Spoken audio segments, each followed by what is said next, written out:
Diane Cooper pushed open the front door with the weight of someone who had carried not only the burdens of her workday, but also years of unspoken fatigue. The late evening air of Wichita still clung to her jacket, warm and stale, but inside the house it was worse, a suffocating mess that greeted her like an unwanted guest. The kitchen was the first thing she saw.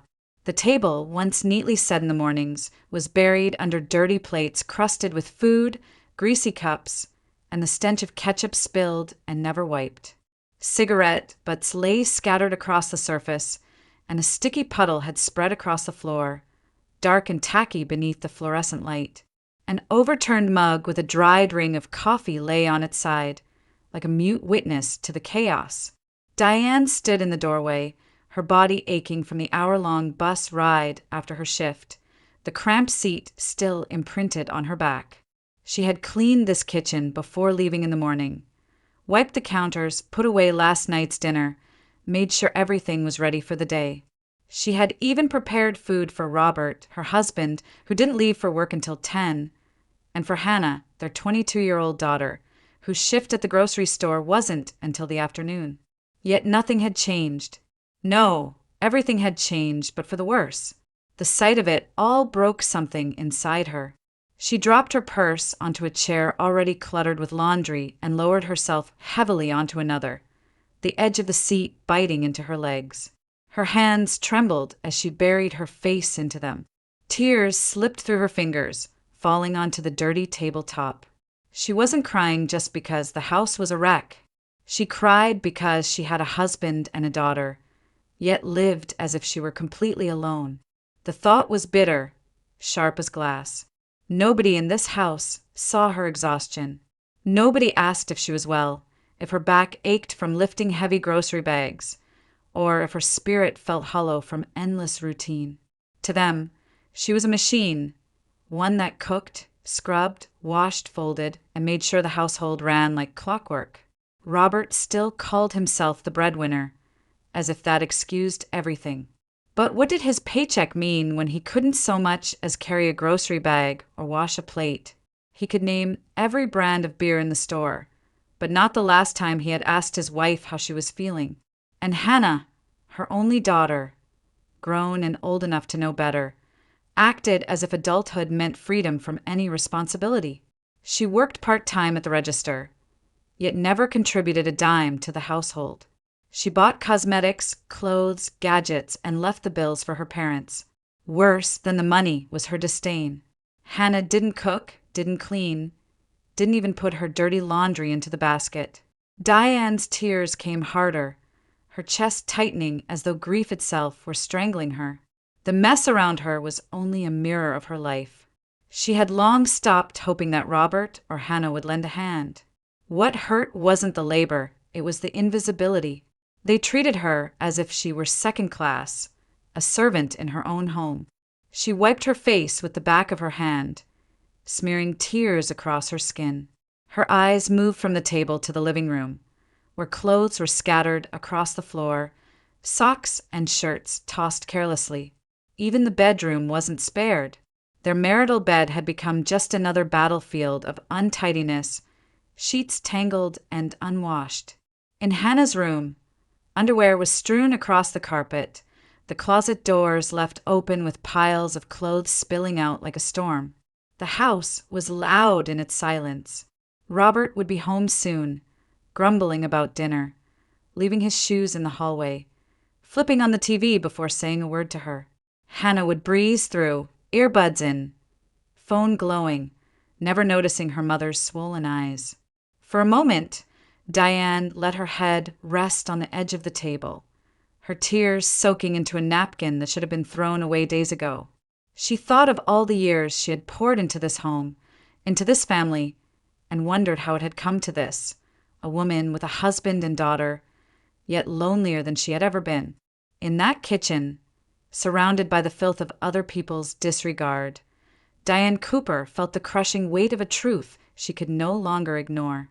She wasn't living, she was surviving, and in that moment her tears were not just from exhaustion, but from the dawning realization that something had to change, though she had no idea yet how or when. Diane lifted her head from the table and let her gaze fall unfocused on the clutter around her. In the stillness, her mind drifted back, unbidden, to the days when life felt full of promise, when Robert had been more than just another burden on her shoulders. She remembered the first time they met. It was at a campus party during their junior year at Wichita State. The air had smelled of cheap beer and pizza, and the music was too loud, but Robert's laugh had cut through the noise. Back then, he was tall, easygoing, quick with a joke. She had come with a friend, and he with another girl. Yet somehow they had ended up talking in the corner about classes, about favorite movies, about where they saw themselves after graduation. He had seemed so interested, so engaged. By the second party, they arrived separately but left together. Long walks across campus at night became their ritual. They would stop for late-night coffee, argue over which professor was the toughest, share secrets about family and dreams. Robert was attentive then, quick to reach for her hand, eager to listen. She had fallen for the way he made her laugh, the way he carried himself like someone who would always step up when needed. Their wedding came just a year later, a modest ceremony, but filled with joy. They were young, poor, and optimistic. Robert had started working at a local auto shop while Diane finished her degree. When Hannah was born not long after, Diane left her classes behind, and Robert took on extra shifts. Back then, it felt like a partnership. He would run to the grocery store after work, sometimes surprising her with flowers tucked between the bread and milk. He washed dishes, even cooked the occasional stew, proud of how she praised his effort. They would bundle Hannah into the car seat and spend weekends at the zoo or eat ice cream in the park. But those golden years slipped away slowly, almost without her noticing.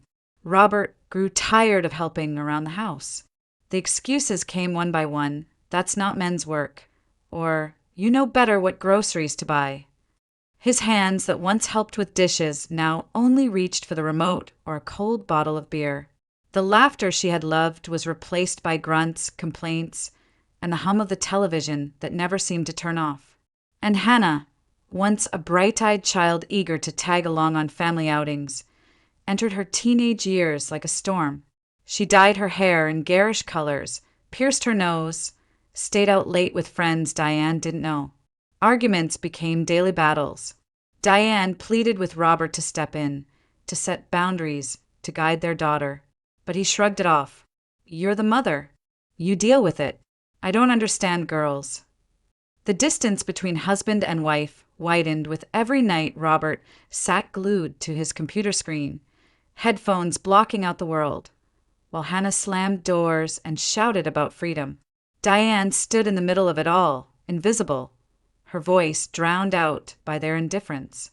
Those memories, so vivid in her mind, pressed down on her chest like a weight. She had once believed in the idea of family, of shared burdens and joys. But now the only thing left was the echo of what used to be, a partnership eroded into silence, a marriage hollowed out, a daughter who barely looked at her anymore.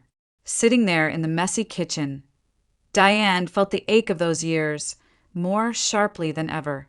The love that had once carried her was gone, replaced by the cold truth that she was nothing more than a servant in her own home, a shadow of the woman she used to be.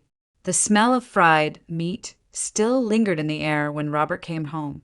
He dropped his boots in the hallway without looking up and trudged straight into the kitchen, switching on the television in the living room as he passed. Diane had just finished setting plates on the table, her hands moving in automatic motions, tired but precise.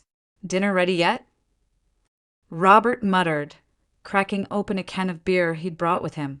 He didn't even wait for her answer before taking a long gulp, the sound of his swallowing louder than his words. Diane slid the plate toward him, pot roast potatoes, a loaf of bread cut unevenly in her haste. He looked down and frowned. Couldn't you have cooked it a little longer? Looks dry. She bit back a reply, lowering herself into her chair. Hannah walked in a moment later, phone in hand, screen glowing against her face. She sat down with a dramatic sigh, dropped her phone beside the plate, and stabbed at the meat with her fork. One bite, and she grimaced, Seriously, Mom? You never season this right.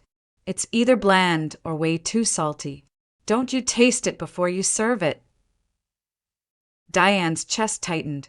Her fork hovered above her own plate, appetite gone.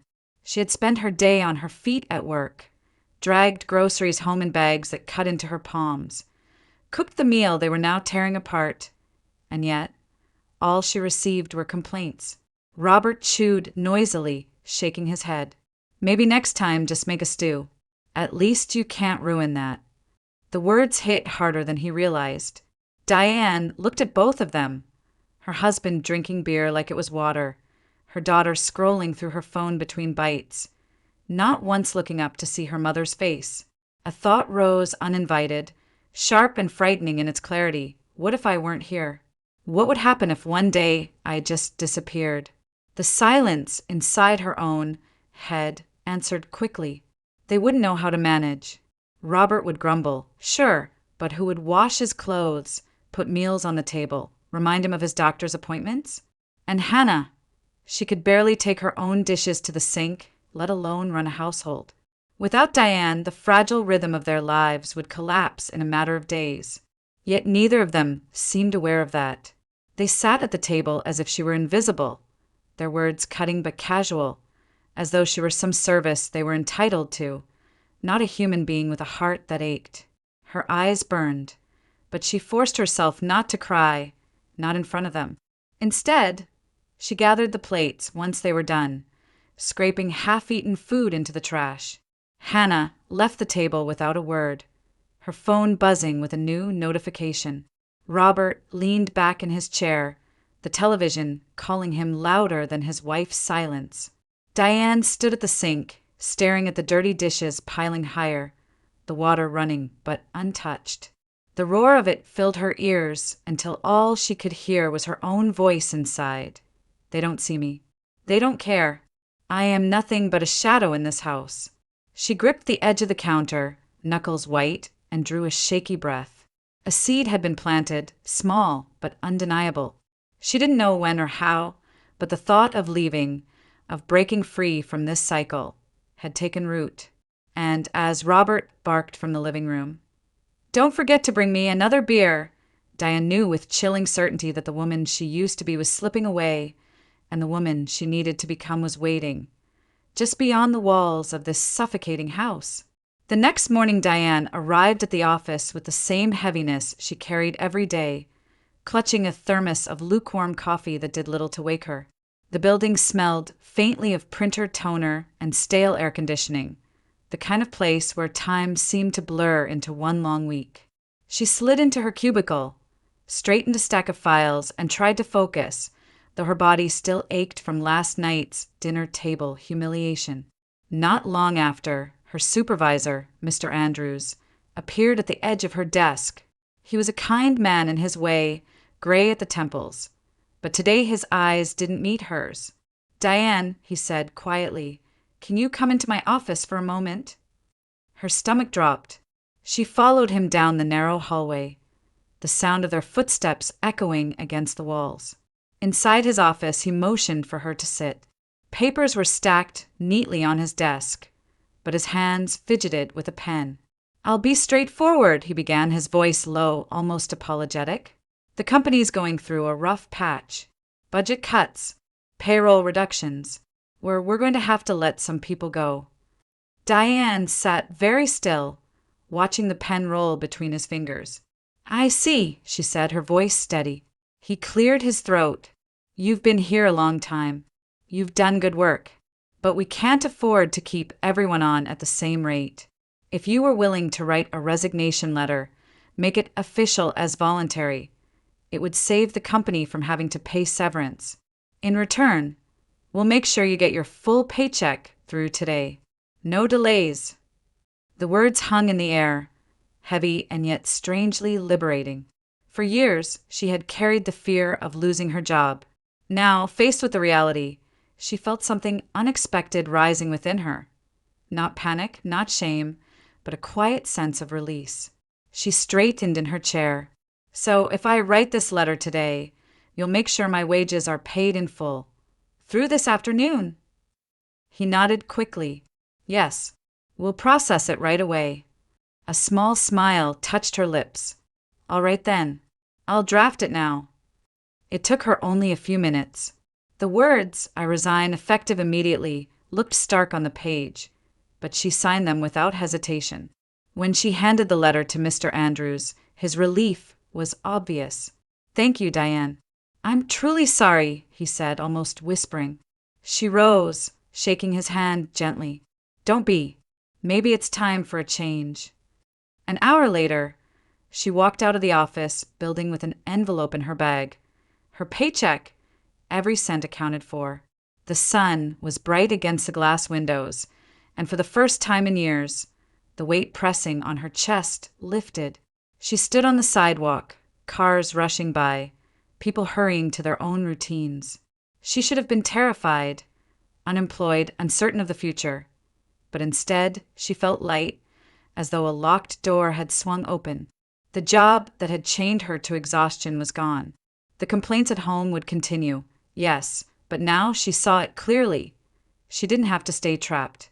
She had just been given proof that life could shift in an instant, that escape was possible.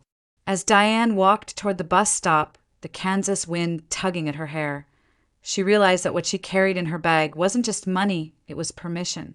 Permission to imagine a different life.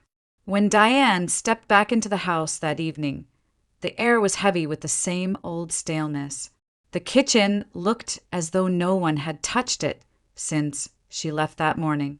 Plates from breakfast sat stacked haphazardly in the sink, crumbs littered the counter, and an empty cereal box leaned against the wall. The living room bore its usual wounds. Socks flung onto the couch, Robert's jacket tossed over a chair, Hannah's sneakers abandoned in the middle of the floor. It was as if the day had been waiting for her return, waiting for her to put it all back together. But tonight, something in her had shifted. She didn't feel the usual pull to clean, to sigh and pick up after them. She stood still in the middle of the kitchen, listening to the hum of the refrigerator, her heartbeat loud in her ears. Quietly, she moved to the bedroom. She pulled out a duffel bag, the one they usually used for weekend trips that never seemed to happen anymore. Methodically, she folded a few changes of clothes, tucked in her toiletries her wallet, and a folder of documents. Birth certificate, social security card, marriage license. The bag wasn't heavy, but it felt momentous, as if each item she placed inside was a declaration. I matter and I am leaving. She sat at the edge of the bed for a moment, the mess of Robert's clothes scattered across the floor around her. She reached for a notepad on the nightstand, tore off a sheet, and wrote in steady block letters, I left. Don't wait. No explanations, no apologies. She folded the note once and left it on the kitchen table, right beside the half-empty ashtray. With the bag slung over her shoulder, she slipped out the door before anyone came home. The evening air wrapped around her like a secret. She walked briskly down the street toward the bus station, each step steadier than the last. Inside the terminal, the fluorescent lights buzzed faintly, and the rows of plastic chairs smelled faintly of disinfectant and coffee. The schedule board flickered overhead, listing destinations across the Midwest. She scanned the names until one caught her eye, not because she knew it, but because she didn't. A town with a simple, almost tender name, somewhere far enough to feel like another world. She bought a one-way ticket with the envelope of money still fresh from her final paycheck. When the bus pulled up, she climbed aboard, settling into a seat near the window. The engine rumbled to life, and the city she had known for decades began to slide away, street by street. Diane pressed her forehead against the cool glass, watching Wichita's lights blur into the darkness. There was no fear, only an odd exhilaration, as if she had slipped free of invisible chains. By the time dawn broke, the bus rolled into the small town. The streets were nearly empty, bathed in the pale gold of early morning. Storefronts were shuttered, sidewalks quiet, the air carrying the faint scent of dew and fresh earth. It was the kind of calm she had forgotten existed. She stepped down onto the pavement, duffel bag in hand, and drew in a long breath.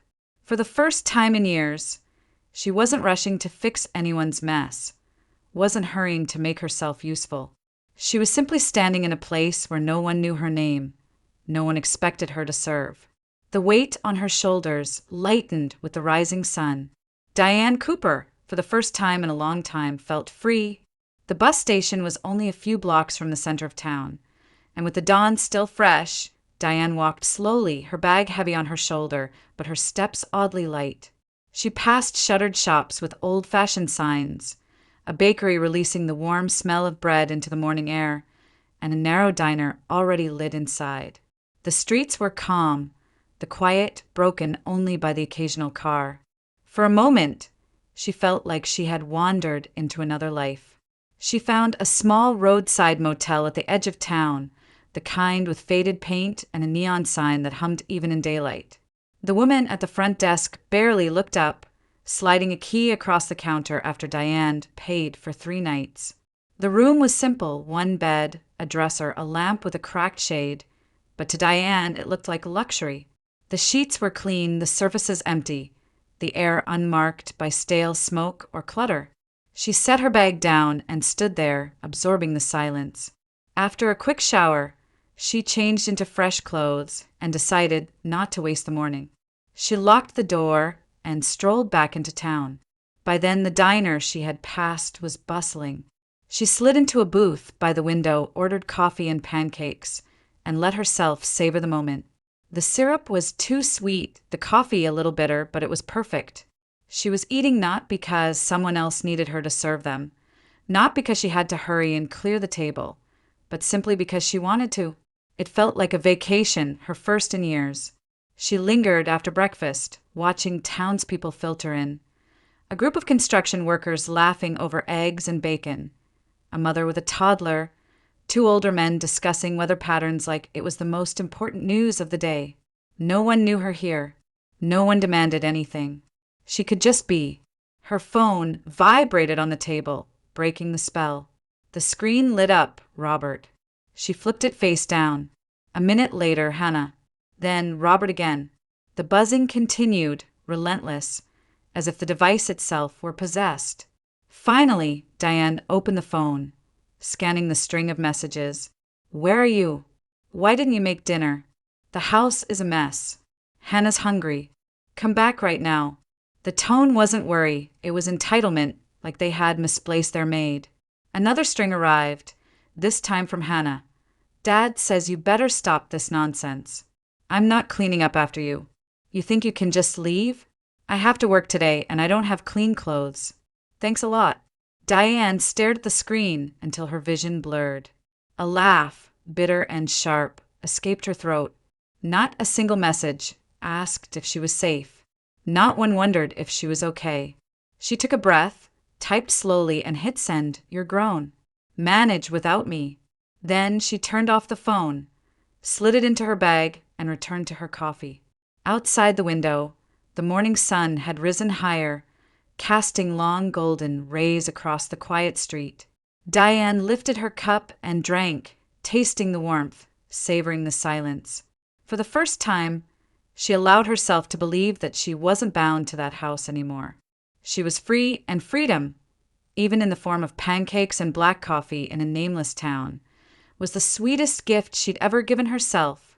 For the first few days, Diane lived as if she were on borrowed time, savoring each hour like it was a delicacy she hadn't tasted in years. She walked the narrow streets of the town, pausing to admire storefronts with painted windows and flower boxes. She stepped into the local museum, its quiet halls filled with artifacts of prairie life, quilts and farming tools, photographs of settlers whose eyes carried the same weariness she often felt. She sat alone in a dark theater, eating popcorn while the flickering light played across her face, realizing she couldn't remember the last time she had watched a movie without someone tugging at her sleeve for attention. Each evening, she returned to her motel, body pleasantly tired, spirit lighter than it had been in decades. She would drop onto the bed, stretch across the clean sheets, and think, this is what peace feels like. But by the end of the week, the envelope of cash from her final paycheck was thinning. Motel rates, even at this modest place, were higher than she had expected.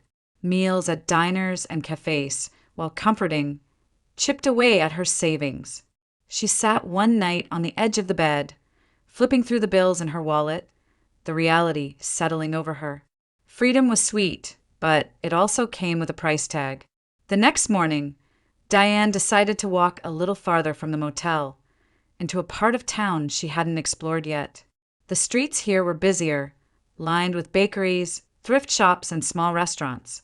As she passed a cafe with large windows and the smell of fresh coffee spilling into the street, she noticed a paper taped to the glass door. The words were simple, typed in block letters. Help wanted technical worker. She hesitated, rereading the notice. Technical worker sounded formal, almost intimidating. But curiosity nudged her inside. The cafe was warm, filled with the clatter of dishes and the low hum of conversation. Behind the counter, a young woman in an apron greeted her with a polite smile. "I saw the sign," Diane said, nodding toward the door. "Technical worker." The girl grinned, knowingly. "It's just a fancy way of saying we need someone to help with cleaning. Dishes, tables, maybe sweeping at the end of the day. If you're interested, I can call the manager." Relief washed through her. Work she knew how to do. Work she had been doing for years, without thanks. Only this time, someone would pay her for it. A few minutes later, a man in his 50s appeared, dressed neatly but not stiffly. He introduced himself as Edward Parker, the assistant manager. He explained the details, hours, pay, duties, with a straightforward kindness that surprised her. No condescension, no impatience. Just the facts. "When could you start?" he asked. Diane hesitated only a second. "Today, if you'd like." Edward smiled, extending his hand. "Then welcome aboard." As she shook his hand, Diane felt something shift inside her. The pay would be modest, the task simple, but this was hers. Not an endless obligation demanded by others, but a job she had chosen, a place where her work would be seen and valued.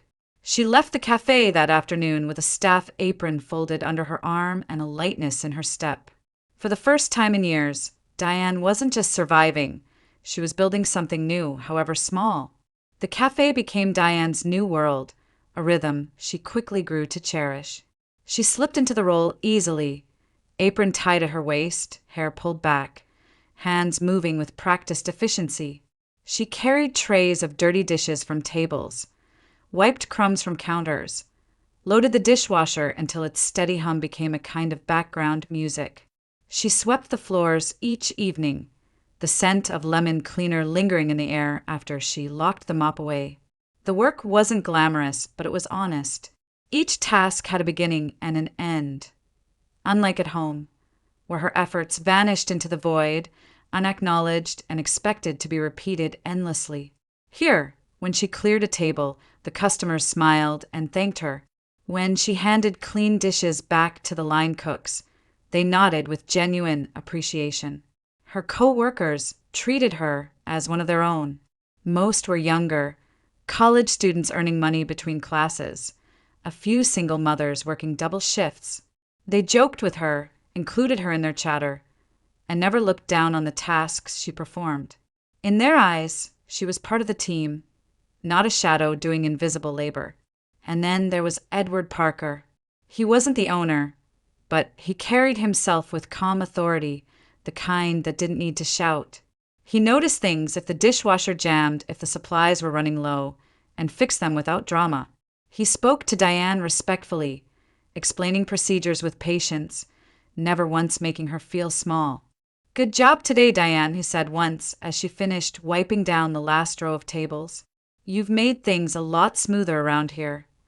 The words were simple, but they struck her like sunlight breaking through clouds. At home, praise had disappeared years ago.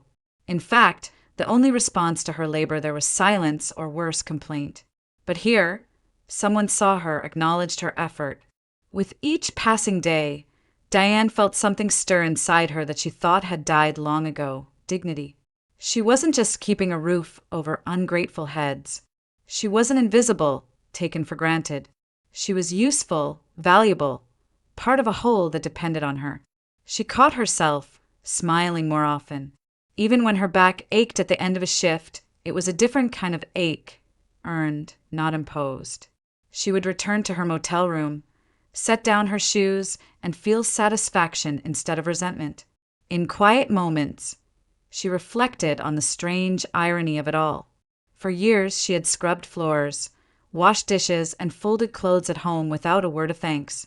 Now she was doing almost the same thing in a cafe, yet the difference was night and day. The labor hadn't changed, but the respect had, and that respect was what gave her back a piece of herself. For the first time in years, Diane looked in the mirror and didn't see just a worn-out servant of her family. She saw a woman making her own way, a woman who deserved to be acknowledged. Slowly, carefully, she was beginning to believe she was worth more than the role she had been confined to. One evening, after closing at the cafe, Diane walked back to her motel room with the faint scent of coffee and cleaning solution still clinging to her clothes. She had just kicked off her shoes when her phone, long silent, began to buzz. The screen lit with a name she hadn't seen in weeks, her old friend Marlene. She hesitated before answering, but curiosity won out. "Diane?" Finally, Marlene's voice burst through the line, equal parts relief and urgency. "I've been trying to reach you. Do you have any idea what Robert's been posting?" Diane frowned, sinking onto the bed. "Posting?" "On Facebook, on those community groups. He's painting himself as some poor abandoned husband. Says you ran off, left him and Hannah to starve. People are lining up to comfort him, calling you selfish, ungrateful. He makes it sound like you destroyed that family." The words hit like a punch, though not with the force they might have weeks ago. Diane's hands clenched in her lap. She had expected Robert to sulk, to lash out at home. She hadn't expected him to air their life online for strangers to gawk at. Marlene sighed. "I thought you should know.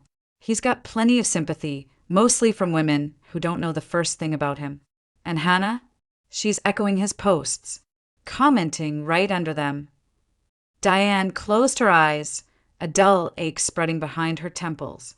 She knew what was coming, but she had to hear it. She opened the messaging app and scrolled through Hannah's page. There it was. Her daughter had updated her status to married. She was joking, of course, a careless act of rebellion. But beneath the joke lay her real allegiance.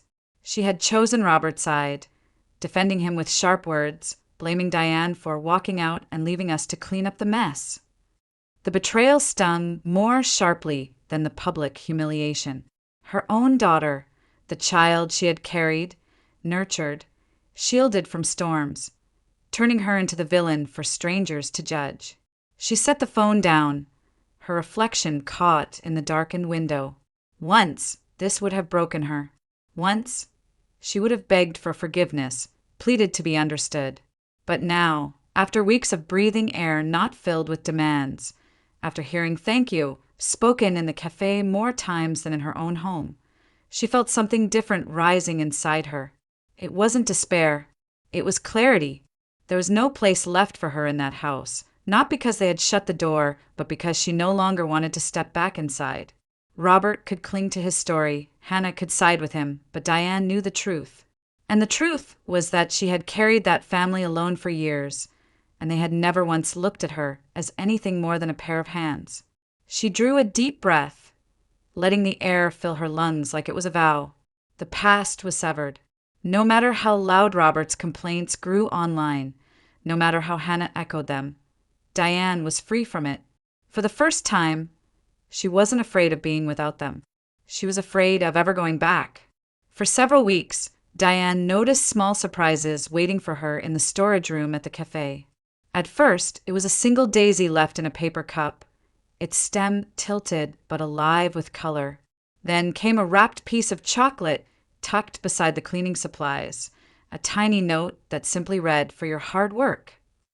Another time, it was a small apple polished to a shine, set on the shelf like a token from a secret admirer. Each discovery left her with mixed emotions.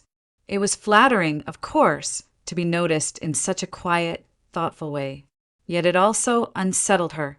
The cafe was staffed mostly by young women, college students working part-time, and a few men, the head chef, two rotating security guards, and Edward Parker, the assistant manager. Who among them would leave such tokens? She tried to guess. The younger security guard? Too shy, barely spoke beyond polite greetings. The older one? Too gruff, and usually more interested in his cigarette breaks than anything else.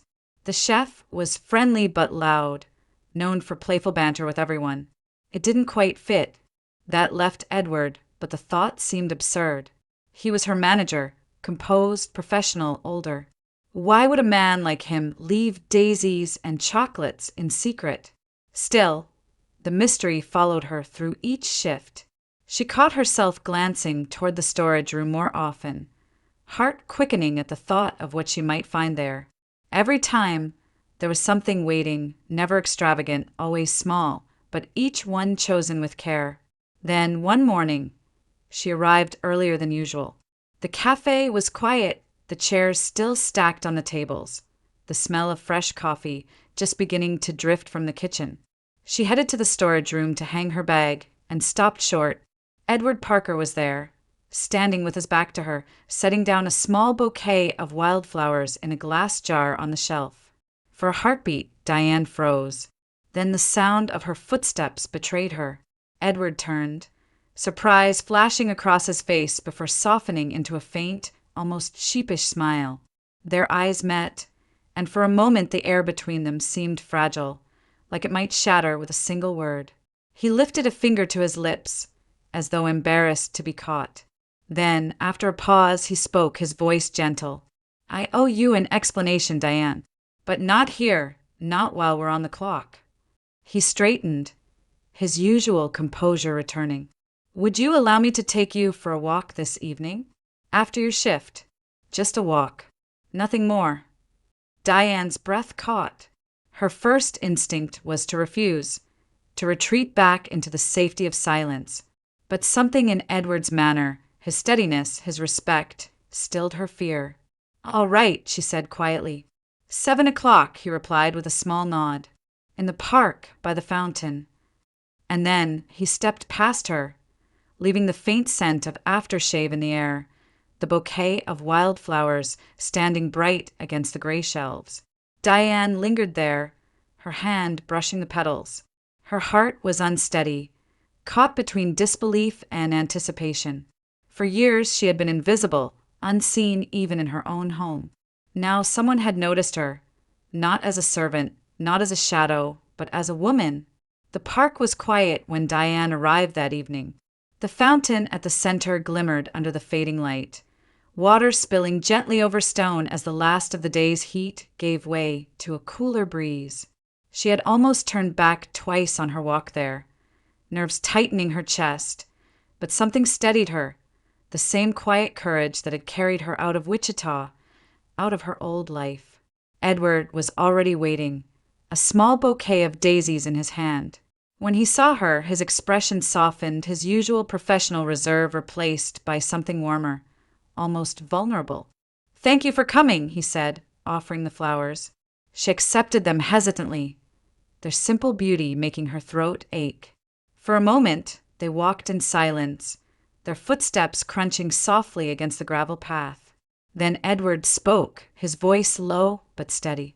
"I suppose I should start with honesty. My wife passed away 10 years ago. Cancer. Since then, I've raised my children, watched them grow, and now they live their own lives. They call, they visit, but I live mostly alone. The house is quiet. Too quiet." Diane listened, the weight of his words pressing gently against her heart. "I wasn't looking for anyone," Edward continued. "But when you walked into the cafe that first day, I noticed something in you. The way you accepted the work, without complaint, without shame. You carried yourself with a dignity most people overlook. You were kind to everyone, even when you were exhausted. And slowly, I found myself leaving those little tokens, hoping to brighten your day the way you unknowingly brighten mine." He paused, turning to face her beneath the shade of an old oak tree. His eyes, usually calm and professional, now held a naked sincerity. Diane, I know this might sound sudden, but I can't pretend anymore. I love you. I've seen your strength, your resilience, and your kindness, and I want to spend the rest of my life with you. Will you marry me? The words struck her like a gust of wind, leaving her breathless. Marry him? They had barely spoken outside of work. Yet, as she stood there, daisies trembling in her hands, she realized she had been seen, truly seen, for the first time in years. Her mind flickered back to Robert's cold silences, Hannah's disdain, the endless cycle of invisible labor. Then back to this man, standing before her with open hands, offering not demands but devotion. A tear slipped down her cheek. Yes, she whispered, almost in disbelief. Yes, I will. Edward's smile widened, relief and joy mingling in his expression. He reached for her hand, and together they continued their walk, the evening light wrapping them in a glow that felt like promise. In the weeks that followed, Diane filed for divorce. The process was straightforward. Robert, still busy nursing his grievances online, barely contested it. Hannah visited once, their conversation clipped and tense, but Diane no longer sought approval. Her future no longer hinged on a daughter who could not yet understand. By the time the papers were finalized, Diane had already moved into Edward's home. It wasn't grand, but it was filled with warmth. Books stacked on end tables, photographs of his children, and soon enough, touches of her own life woven in. When they stood before a small group of friends and coworkers and exchanged vows, Diane felt as if she were finally stepping into the life she deserved. Epilogue. 3 years later, the cafe still bustled, though Diane no longer worked there. Instead, she managed the books for Edward's small chain of cafes, her skills and patience serving her well in this new chapter. Each morning, Edward left a small gift by her bedside, a flower, a note, sometimes just a piece of fruit. The tradition had never stopped. It had simply moved from the storage room to the intimacy of their shared home. Neighbors and friends often remarked on the couple, how tenderly they treated each other, how their love seemed both steady and luminous. People called it a late romance, but to Diane it felt timeless, proof that even after years of loneliness, happiness could still arrive, soft and unassuming, like daisies left quietly on a shelf. And when she looked at Edward across the breakfast table, his eyes bright with affection, she knew that her story had not ended in despair. It had begun anew, in love discovered when she least expected it,